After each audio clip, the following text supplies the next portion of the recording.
तो आज हमारा टॉपिक रहेगा, हमारा चल रहा था पृष्ठीय क्षेत्रफल एवं आयतन। तो इसमें हमने 3 चीज पढ़ ली थी, घन, घनाभ, बेलन और शंकु भी पढ़ लिया था। इसके बाद में हमारा आता है क्या, गोला। क्या है, गोला, स्फीयर। अब गोला क्या होता है, देखो जैसे कोई भी बॉल है और वो भी बॉल ऐसी ऊंची जो बिल्कुल ठोस है, तो उसकी आकृति किस आकृति की है, गोलाकार आकृति है।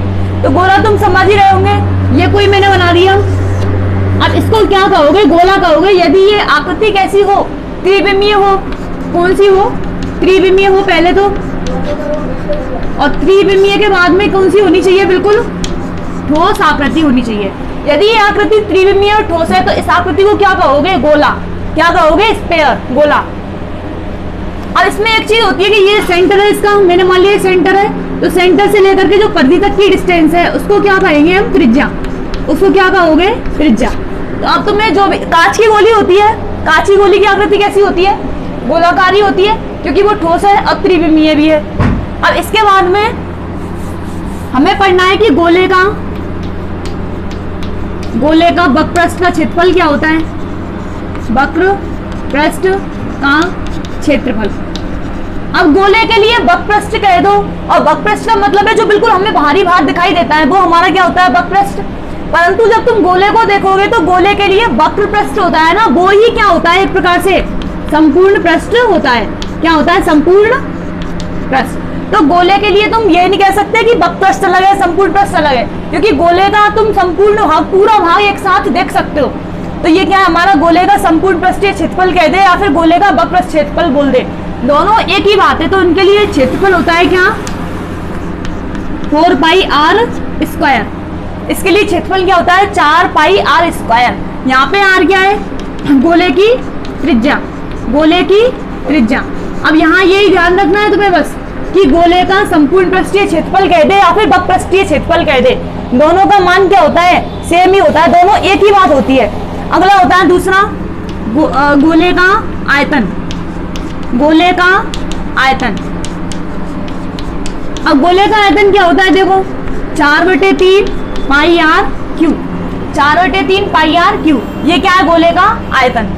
अब ये तो हमारा कौन सा गोला है, पूरा गोला है। और यदि इस गोले को मैं बीच में से काट दूं तो आकृति कुछ ऐसी बनेगी। मैंने ये काट दिया जैसे कुछ प्याली टाइप में, तो ये क्या कहलाता है, यदि गोले को आधा काट दें हम तो ये क्या बनेगा, हमारा अर्धगोला। क्या कहलाएगा ये, अर्धगोला। तो अर्धगोला भी है हमारी टॉपिक, हमारी प्रश्नावली में। तो पहले तो गोले को ही देख लो, गोले का वक्रपृष्ठ का क्षेत्रफल क्या होता है, 4 पाई r स्क्वायर। वक्रपृष्ठ कह दे या फिर संपूर्ण पृष्ठीय क्षेत्रफल कह दे, दोनों एक ही बात है, दोनों का मान कितना होता है, 4 पाई r स्क्वायर। अगला है गोले का आयतन। गोले का आयतन क्या होता है, 4/3 पाई r क्यू, 4/3 पाई r क्यू। ये तो हो गया क्या, हमारा गोला। अब इसके बाद में अगला है क्या, अर्धगोला। इसके बाद में अर्धगोला। तो अर्धगोले को देखो क्या है, अर्धगोला। अब अर्धगोले की आकृति कैसी होती है, कुछ ऐसी होती है।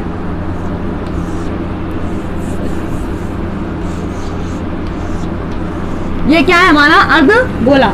गोले को आधा काट दिया तो ये अर्धगोला हो चुका है। ये क्या है, इसके लिए r, और ये भी क्या है, इसके लिए r है। तो इसको हमें पढ़ना है, 3, इसके लिए भी 3 फॉर्मूला होते हैं। कौन कौन से, पहला होता है अर्धगोले का वक्रपृष्ठ का क्षेत्रफल, वक्रपृष्ठ का क्षेत्रफल। अब ये क्या होता है, देखो गोले का वक्रपृष्ठ का क्षेत्रफल यहाँ देखना है हमें। तो जो भी पूरा गोला था उसका क्या कर देंगे हम, आधा कर देंगे, तो ये कितना हो जाएगा, 2 पाई r स्क्वायर, क्योंकि पूरे गोले का क्या था, 4 पाई r स्क्वायर। अब अर्धगोला है तो क्या हो जाएगा, इसके लिए 2 पाई r स्क्वायर। अब अर्धगोले में, अर्धगोले का संपूर्ण पृष्ठीय क्षेत्रफल। अब अर्धगोले के लिए ये ध्यान रखना है कि संपूर्ण पृष्ठीय क्षेत्रफल क्या होता है। अब ये देखो, ये तो हमारा कौन सा पृष्ठ है, वक्रपृष्ठ है ना, तो इसके लिए तो एरिया कितना आ रहा है, 2 पाई r स्क्वायर। पर इसके साथ में देखो एक आकृति और बन रही है हमारी, कौन सी आकृति है, ये वृत्ताकार आकृति है। कौन सी, वृत्ताकार। तो यदि मैं वक्रपृष्ठ के क्षेत्रफल में इसको और जोड़ दूं, इस वाले वृत्त को और जोड़ दूं, तो क्या हो जाएगा, ये संपूर्ण पृष्ठीय क्षेत्रफल। मतलब कि 2 पाई आर स्क्वायर तो हमारा क्या है, पहले से ही वक्रपृष्ठ का क्षेत्रफल है, और ऊपर क्या है, ये वृत्ताकार आकृति है, तो इसका एरिया भी जोड़ोगे साथ ही, तो ये कितना हो जाएगा, प्लस पाई आर स्क्वायर। मतलब इसको क्या कह सकते हो तुम, 3 पाई आर स्क्वायर। तो इसका एरिया कितना हो जाएगा, 3 पाई आर स्क्वायर। अगला होता है अर्धगोले का आयतन। अर्धगोले का आयतन, जो पूरे गोले का आयतन था उसका क्या कर दो, आधा बस। तो पूरे गोले का आयतन तो कितना था, 4/3 पाई आर क्यूब। हमें चाहिए अर्धगोले का, तो ये कितना हो जाएगा, 2/3 पाई आर क्यूब। तो इसके लिए आयतन कितना हो जाएगा, 2/3 पाई आर क्यूब। दोबारा सुन लो, अर्धगोला है। अर्धगोला क्या होता है, पूरे गोले को यदि बीच में से काट दिया जाए तो अर्धगोला हो जाएगा ये। तो अर्धगोले का वक्रपृष्ठ का क्षेत्रफल जो ये हमें इधर दिख रहा है, ये केवल वक्री वक्र वाला क्षेत्र, तो इसका एरिया तो कितना हो जाएगा, 2 पाई आर स्क्वायर। और इसमें पूछा जाए कि संपूर्ण पृष्ठीय क्षेत्रफल बताओ, तो इसके साथ में ये क्या जुड़ रहा है, एक वृत्ताकार आकृति और जुड़ रही है इसकी, तो इसका वक्रपृष्ठ का प्लस ये वृत्ताकार आकृति है, इन दोनों को जोड़ना है। तो ये कितना हो जाएगा, 2 pi r square plus pi r square, मतलब कितना हो जाएगा, 3 पाई आर स्क्वायर। अब इसका हमें चाहिए क्या, आयतन। और आयतन क्या होता है हमारा, जो भी पूरा गोला था उसका यदि मैं आधा कर दूं तो अर्धगोले का आयतन आ जाएगा। तो अर्धगोले का आयतन कितना है, 2/3 पाई आर क्यूब। क्या है, 2/3 पाई आर क्यूब। और इसके बाद में होता है हमारा क्या, ये तो हो गया अर्धगोला, पहला था गोला। अब इसके बाद में कोई खोखला गोला हो, क्या हो, खोखला गोला। खोखला गोला कह सकता है तुमसे, या फिर गोलीय कोष कह सकता है, खोखला गोला बोल दे या फिर गोलीय कोष कहते, दोनों एक ही बात है। अब ये क्या होता है, देखो जैसे कोई ये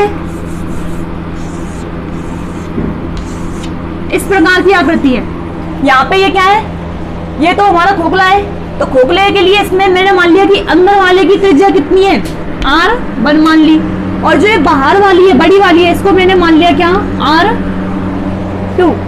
ये छोटी वाली क्या मानी है मैंने, R1, और बड़ी वाली क्या मानी है, R2। और ये क्या है, इसका सेंटर मान लिया मैंने, यहाँ लिख दो R2 बड़ा है किससे, R1 से। तो अब इसके लिए हमें सूत्र पढ़ने, तो इसके लिए हमें पहला तो देखना होगा क्या, संपूर्ण पृष्ठीय क्षेत्रफल। क्या देखना है, संपूर्ण पृष्ठीय क्षेत्रफल। और होगा क्या, हो गोलीय कोष का संपूर्ण पृष्ठीय क्षेत्रफल। अब ये क्या होगा, इसको देखना है हमें। तो यदि मैं बड़े वाले, जो ये बड़ा वाला है, इसमें से छोटे वाले हिस्से को हटा दूं तो इसका एरिया आ जाएगा क्या, नहीं, गोलीय कोष यही तो बन रहा है। तो इसका एरिया हमें चाहिए, तो इसका एरिया यदि इस बड़े वाले में से छोटे वाले को घटा दे तो आ जाएगा क्या, नहीं। तो बड़े वाले का एरिया तो कितना होगा इसका, 4 पाई, बड़े वाले की त्रिज्या हमने क्या मानी है, R2, तो 4 पाई आर स्क्वायर। और छोटे वाले की कितनी है, 4 पाई, हाँ ये हमने R2 मानी है तो इसको R2, और छोटी वाली क्या मानी है, R1, तो ये क्या हो जाएगा, 4 पाई R1 स्क्वायर। यहाँ से 4 पाई क्या ले सकते हो कॉमन, तो क्या हो जाएगा, R2 square minus R1 square. तो इसका संपूर्ण पृष्ठीय क्षेत्रफल कितना होगा, 4 पाई R2 square minus R1 square. और इसका यदि हमें निकालना हो क्या, आयतन, क्या निकालना है इसका, आयतन। अब ये तो पता चल रहा है ना, गोलीय कोष क्या है, यहाँ पे ये वाली है, ये एरिया ही क्या है इसका, गोलीय कोष है। इसका ये निकाल रहे हैं हम, सब कुछ निकाल रहे हैं जो। अब इसी गोलीय कोष का आयतन निकालना हो तो आयतन भी कैसे निकालेंगे, इस बड़े वाले में से क्या हटा दो छोटे वाले के आयतन को, तो ये कितना हो जाएगा, 4/3 पाई R2 क्यूब माइनस 4/3 पाई R1 क्यूब। और इसमें से कॉमन क्या आ रहा है, 4/3 पाई, तो क्या हो जाएगा, R2 cube minus R1 cube. और यहाँ ध्यान रखना कि R2 को हमने बड़ी वाली त्रिज्या माना है, R1 को क्या माना है, छोटी वाली। तो दोबारा देख लो, खोखले गोले के लिए संपूर्ण पृष्ठ का क्षेत्रफल कितना होगा, 4 पाई R2 square minus R1 square. और आयतन कितना होगा, 4/3 R2 cube minus R1 cube. तो हमने इसमें 3 चीजों के लिए पढ़ा है। पहला तो क्या था, ठोस गोला था पूरा, ठोस गोले के लिए पढ़े थे। क्षेत्रफल तो क्या होता है इसका, 4 पाई R क्यूब और 4 पाई R स्क्वायर। और इसका आयतन कितना था, 4/3 पाई R क्यूब। अगला था अर्धगोला। अर्धगोला के लिए वक्रपृष्ठ का क्षेत्रफल कितना था, 2 पाई R स्क्वायर। और संपूर्ण पृष्ठीय क्षेत्रफल कितना था, 3 पाई R स्क्वायर। और आयतन कितना था 2/3 पाई आर क्यू। अगला खोखला गोला है, उसके लिए संपूर्ण पृष्ठ का क्षेत्रफल कितना है 4 पाई r2 square minus r1 square, और आयतन कितना है 4/3 पाई r2 Q minus r1 Q. अब इसके लिए हम कुछ क्वेश्चन पढ़ेंगे। अब हम इसमें क्वेश्चन पढ़ेंगे। पहला है 1.4 सेंटीमीटर त्रिज्या वाले गोले का पृष्ठीय क्षेत्रफल एवं आयतन क्या होगा। क्या है 1.4 सेंटीमीटर वाला कोई एक वृत्त है, ये क्या है उसकी त्रिज्या, ये क्या दे रखी है उसके लिए, ये है त्रिज्या। अब इसमें वो तुमसे पूछ रहा है कि इस गोले का पृष्ठीय क्षेत्रफल क्या होगा। पहला क्या पूछ रहा है, गोले का पृष्ठीय क्षेत्रफल क्या होगा, और अगला पूछ रहा है इसके लिए कि इसका आयतन क्या होगा, इसका आयतन क्या होगा। तो हमें पता है 1.4 सेंटीमीटर त्रिज्या दे रखी है इसकी, और इसका पूछ रहा है पृष्ठीय क्षेत्रफल। अब मैंने तुम्हें इसमें बता दिया कि वो पृष्ठीय क्षेत्रफल कह दे या फिर वक्र का क्षेत्रफल कह दे या फिर संपूर्ण पृष्ठीय क्षेत्रफल कह दे, कुछ भी कह दे, पूरे गोले के लिए एक ही चीज होती है ये। और अगला पूछ रहा है आयतन। तो पहला हम निकालते हैं क्या, गोले का संपूर्ण पृष्ठीय क्षेत्रफल या फिर पृष्ठीय क्षेत्रफल। बताओ इसके लिए हम अभी सूत्र पढ़ के आए हैं, क्या पढ़ के आए थे अभी, 4 pi r square, 4 pi r square. और जो मान दे रखे हैं उनको पुट कर दो, तो कितना हो जाएगा ये 4, पाई का मान कितना 22/7, और आर का मान कितना है 1.4 इंटू 1.4। यहाँ से ये कितनी बार कट रहा है 0.2 बार, तो आगे क्या होगा ये 22 का 88 इंटू 0.2 इंटू 1.4, ये कितना हो जाएगा 88 इंटू 0.28। इसको हल करना है हमें, 8 8 64, 64 और 64 और 6 70, और ये 8 दूना 16, 8 दूनी 16 और 17, मतलब कितना आएगा ये 24.64। कितना आ रहा है 24.64 सेंटीमीटर स्क्वायर। ये क्या है इसके लिए, संपूर्ण पृष्ठीय क्षेत्रफल या फिर पृष्ठीय क्षेत्रफल। गोले का पृष्ठीय क्षेत्रफल निकालना था 4 pi r square, 4 pi r into r, कितना हो गया ये 88.2 इंटू 1.4, ये कितना हो जाएगा 14 दूना 28.28, 8 64, 6 64 और 6 70, और ये 176, 4 6 14 और 2, मतलब कितना 24.64। अब इसका ही निकालना है हमें क्या, आयतन। क्या निकालना है इसका, आयतन। तो आयतन कैसे निकालोगे वो भी देख लो। आयतन है, आयतन के लिए हम क्या सूत्र पढ़ के आए हैं अभी, 4/3 पाई आर क्यू। तो ये कितना हो जाएगा 4/3, पाई का मान कितना है 22/7, आर का मान कितना है 1.4 इंटू 1.4 इंटू 1.4। हल कर लो इनको, 7 दूना 14.2। आगे क्या है, इनको मल्टीप्लाई करना है हमें, 88 इंटू ये कितना हो जाएगा 0.28 इंटू 1.4, और बटे में कितना चल रहा है 3, बटे में कितना चल रहा है 3, ये आया। और इसमें किसका भाग देना है 3 का, और तो ये 3 का भाग देने पाएगा, 3 एकम 3, 3 एकम 3 पॉइंट, और ये हो जाएगा लगभग 3 चक्कू 12, 2 और 3 नाम 27, लगभग कितना आएगा ये 11.49। और इसको तुम ये भी कह सकते हो 11.5 सेंटीमीटर क्यूब। तो इसके लिए आयतन कितना निकला है 11.5 सेंटीमीटर क्यूब। ये हमारा पहला क्वेश्चन है। और इसका ही अगला क्वेश्चन है हमारा चौथा है, ये एक गोले का आयतन दे रखा है तुम्हें। क्या दे रखा है, एक गोला है जिसका आयतन दे रखा है हमें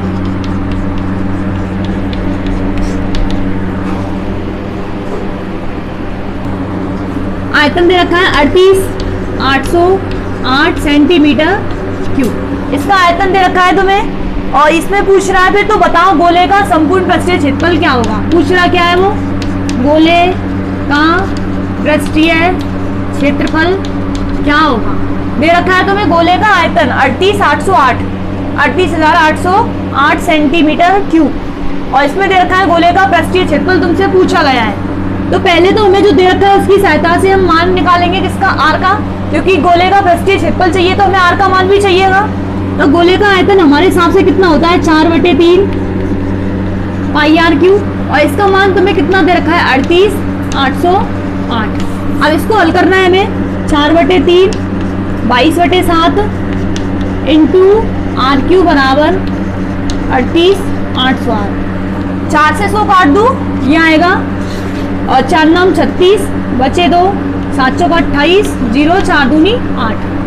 अब इसमें 22 में ये हो जाएगा आर स्क्वायर बराबर 9702 इंटू 7 इंटू 3 बटे 22।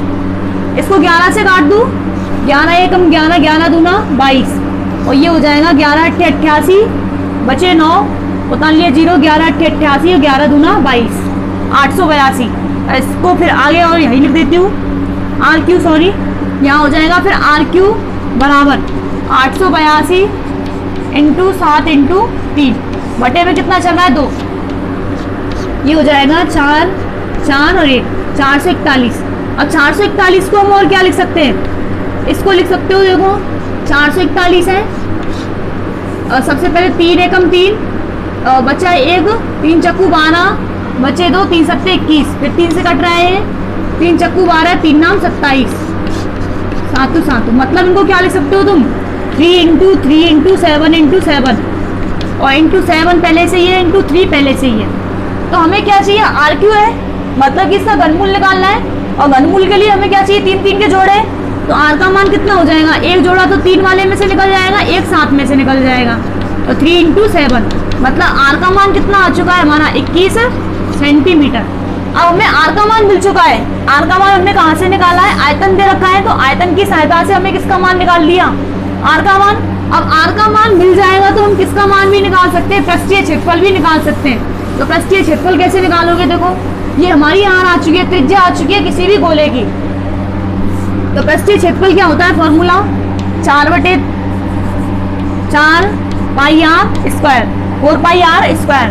तो यहाँ पे लिख दो सभी मानों को जो दे रखा है तुम्हें, 4 पाई का मान कितना 22/7, और आर का मान कितना है 21 इंटू 21, क्योंकि आर स्क्वायर है तो ये कितना हो जाएगा 7 या 21, ये हो जाएगा कितना 88 इंटू 63, 21 63, इनको गुणा करना है हमें, 8 या 24, 8 या 24 और 2 24 और 2 26, और 6 8 8 6 48, और 48 और 4 52, तो कितना हो जाएगा 12 14 और 5 5 सेंटीमीटर स्क्वायर। तो इसका एरिया कितना आ रहा है 55 44 5544।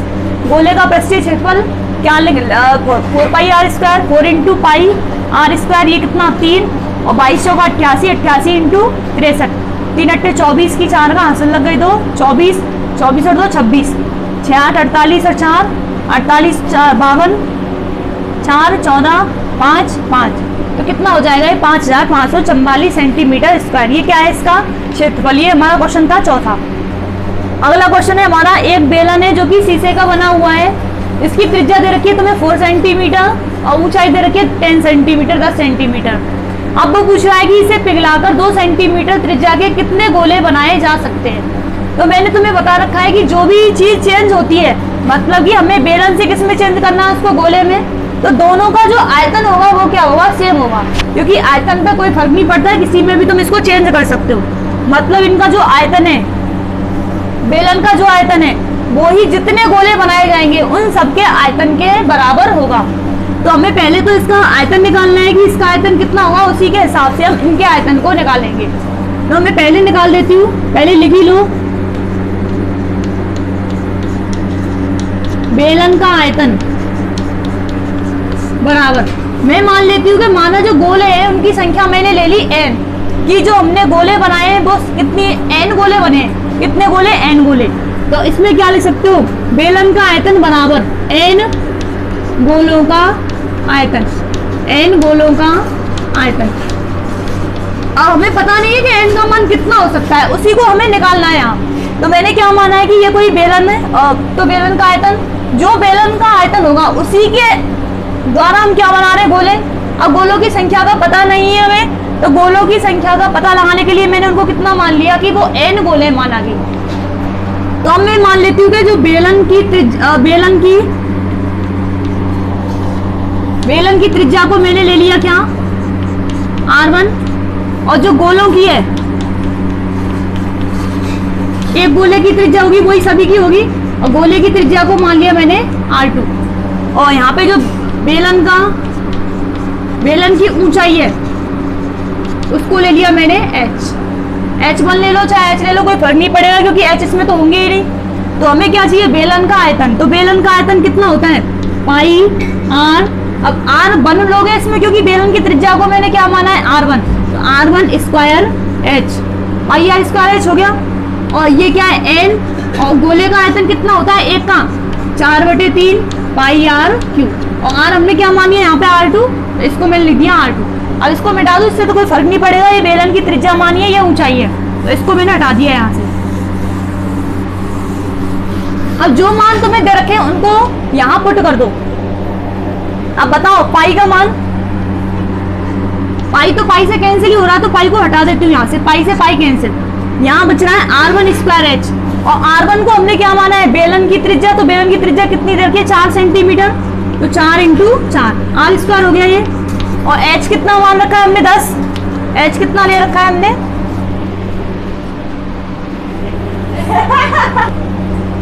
हाँ, h का मान कितना है यहाँ पर, 10 बराबर। अब n का मान तो हमें निकालना ही है क्योंकि n हमने क्या माना है, गोलों की संख्या को माना है, n लिख दिया, इंटू 4/3, पाई हमारा कैंसिल ही हो चुका है, r2 कितनी है, 2 सेंटीमीटर त्रिज्या के, तो ये कितना हो जाएगा, 2 × 2 × 2। हमें किसका मान निकालना है, n का निकालना है। तो पहले तो जो कट रहा है उसको काट लो, ये 4 से 4 कैंसिल, और 2 दूनी 4, ये 4 कैंसिल, और ये हो जाएगा 2 पंजे 10। तो कितना आ रहा है, 5 बराबर n/3। तो n क्या हो जाएगा, ये 5 × 3, तो कितना आ रहा है, n का मान 15। और n हमने क्या माने थे, n थे गोलों की संख्या, n क्या मानी हमने, गोलों की संख्या। तो n का मान कितना आ रहा है यहाँ से, 15। तो बताओ इस बेलन की सहायता से हम कितने गोले बना सकते हैं, 2 सेंटीमीटर त्रिज्या वाले, 15। तो इसको इस प्रकार कर सकते हो। अब इसी का ये अगला क्वेश्चन है हमारा, एक शीशे के ठोस आयत फलकी की माप क्रमशः 66 सेंटीमीटर, कितनी दे रखी है, 66 सेंटीमीटर, 42 सेंटीमीटर और 21 सेंटीमीटर है, 42 सेंटीमीटर और 21 सेंटीमीटर है। कोई ये आयत फलकी है जिसकी माप दे रखी है उसने 66 और 42 और 21। अब इसमें पूछ रहा है कि ज्ञात कीजिए इसको पिघला करके, क्या पूछ रहा है, ज्ञात कीजिए इसको पिघला करके, इससे 4.2 सेंटीमीटर व्यास की, इसको पिघलाया जाना है। क्या कर रहे हैं, पिघला करके 4.2 सेंटीमीटर, 4.2 सेंटीमीटर व्यास की कितनी गोलियां बनाई जा सकती हैं, व्यास की गोलियों की संख्या तुमसे पूछ रहा है। एक बार प्रश्न को और देख लो क्या बोल रहा है वो। एक शीशे के ठोस आयत फलकी की माप क्रमशः 86 सेंटीमीटर, 82 और 21 सेंटीमीटर है। ज्ञात कीजिए कि इसको पिघला करके 4.2 सेंटीमीटर व्यास की कितनी गोलियां बनाई जा सकती है। मतलब कि इसको हम पिघला रहे तो 4.2 सेंटीमीटर व्यास वाले क्या बना रहे हैं, गोले, और इन गोलों की क्या पूछी जा रही है तुमसे, संख्या। तो पहले तो हमें ये देखना है कि ठोस आयत फलकी, ये मैंने तुम्हें बताया था जब मैंने क्या पढ़ाया था, घनाभ तुम्हें बताया था, तब मैंने बताया था कि घनाभ को हम क्या क्या कह सकते हैं, आयत फलकी भी कह सकते हैं। क्या कह सकते हो घनाभ को, आयत फलकी। मतलब कि जो ये डिजिट दे रखी है तुम्हें, ये तीनों डिजिट किसके लिए दे रखी है, किसी भी घनाभ के लिए दे रखी है। तो यहाँ से मैं तुमसे कह सकती हूँ कि घनाभ की लंबाई कितनी है, 66 सेंटीमीटर, और चौड़ाई कितनी है, 42 सेंटीमीटर, और ऊंचाई कितनी है, 21 सेंटीमीटर। अब इसको पिघला के हम क्या बना रहे हैं, गोले बना रहे हैं, गोलियां बना रहे हैं। और हमें पता है गोलियां किस आकृति की होती है, ठोस गोले की आकृति की। और ये भी मैंने तुम्हें बता रखा है कि जहां भी पिघलाना है तो क्या करना है, आयतन ही लेना है। कि जो ये आयत फलकी है मतलब घनाभ है, इसका जो आयतन होगा वो ही इन गोलियों, जो हम जितनी गोलियां होंगी उनके आयतन के बराबर होगा। L ले लिया मैंने, B ले लिया और H ले लिया। और इसमें व्यास कितना दे रखा है, गोले का व्यास ये दे रखा है 4.2 सेंटीमीटर। अब यहां से मैं पूछूं त्रिज्या कितनी है, तो त्रिज्या तुम बता सकते हो कितनी, 4.2/2 मतलब कितना, 2.1 सेंटीमीटर।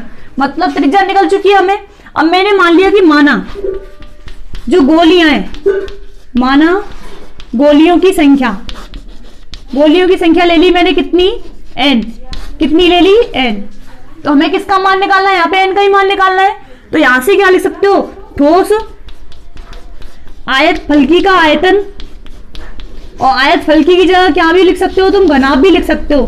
ठोस आयत फलकी का आयतन बराबर, मैंने गोलियों की संख्या कितनी मानी है, n इंटू गोलियों का आयतन, क्योंकि n गोली मानी है तो n गोलियों के आयतन के बराबर ही तो होगा इसका आयतन, तो ये लिख दिया।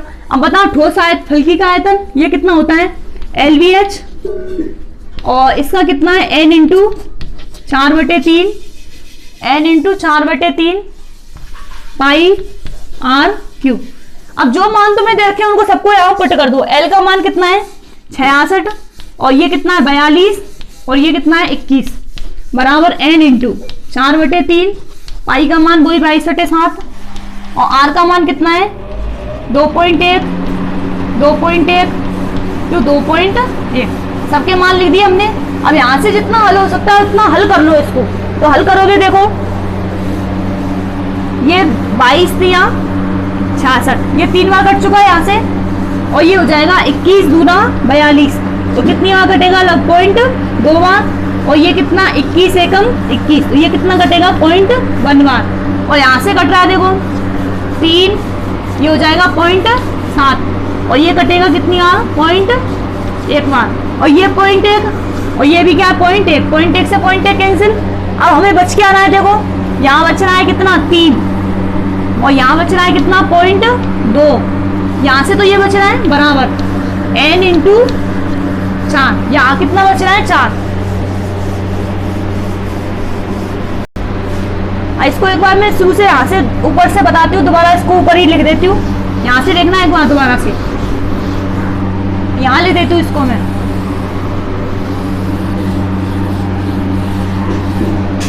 ये है LVH, L का मान तो कितना है हमारा 66, B का मान कितना है 42, और H का मान कितना है 21, बराबर n इंटू 4/3 22/7, और R कितना है, R कितनी निकली थी हमारी, पिघलाकर 4.2 सेंटीमीटर के बनाए थे। ये व्यास है तो त्रिज्या कितनी थी इसकी, 2.1 इंटू 2.1।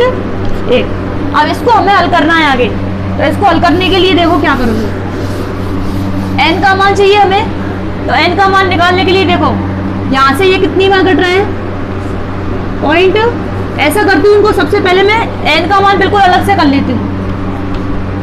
देखो ये 66 इंटू 42 इंटू 21, 3 किधर जाएगा ऊपर, और 7 भी किधर जाएगा ऊपर, और नीचे क्या क्या आएंगे उनको लिख लो, 4 इंटू 22 इंटू 2.1 इंटू 2.1 इंटू 2.1। अब यहाँ से यदि मैं पॉइंटों को हटाऊं तो ऊपर 0 बढ़ा सकती हूँ, तो यदि मैं इन पॉइंटों को हटानी हूँ, इसको 3 पॉइंट हटाए तो 3 क्या बढ़ेंगी ऊपर 0, तो कितनी 0 बढ़ गई, 3 0। अब जो तुम्हें काटना है उसको तुम काट सकते हो, यहाँ से 22 दिया 66, और यहाँ पे 21 दूना 42, और 21 एकम 21, और ये 3 7 21, ये कैंसिल, यहाँ बच रहा है 4, और यहाँ कितना बच रहा है ऊपर, इनके बराबर में कितना चल रहा है n, ये कितना हो जाएगा 6, इसको और काट लो, काटो तो 2 दूना 6, और इसको ये काटोगे तो ये कितना हो जाएगा 500, ये 500 बार कट गया, तो ऊपर कितना बच रहा है 3, और उधर कितना बच रहा है 500, और बराबर कितना चल रहा है n, तो n का मान कितना आ रहा है यहाँ से 1500, और n हमने क्या मानी थी, गोलियों की संख्या, तो गोलियों की संख्या कितनी आ चुकी है 1500। एक बार यहाँ से दोबारा देख लो, यहाँ हमने ये वैल्यू रख दी और सबको मैंने इधर उधर भेज दिया, 3 इंटू 7 तो कहाँ जाएगा ऊपर, तो 3 इंटू 7 भेज दिया, और ये सारी वैल्यू हमने नीचे ले ली। यहाँ पे 2.1 था, तो सब में से पॉइंट हटाया तो ऊपर क्या बढ़ा दी 0 बढ़ा दी। यहाँ से क्या हो जाएगा 22 दिया 66, 21 दूना 42, 21 से 21 कैंसिल और 3 सत्ते 21, ये कट गया। और फिर ये 2 से ये काट दिया 2 बार, फिर 2 से ये कितनी बार 500, और 500 तिया कितना होता है 1500। तो इसकी गोलियों की संख्या कितनी हो चुकी है 1500। बस जहाँ भी पिघला के हम किसी चीज को दूसरी चीज में चेंज करते हैं तो हमेशा क्या निकाला जाता है, वहां पर आयतन ही निकाला जाता है। तो ये हमारा क्या है 10वां क्वेश्चन था 16.3 का 4 का।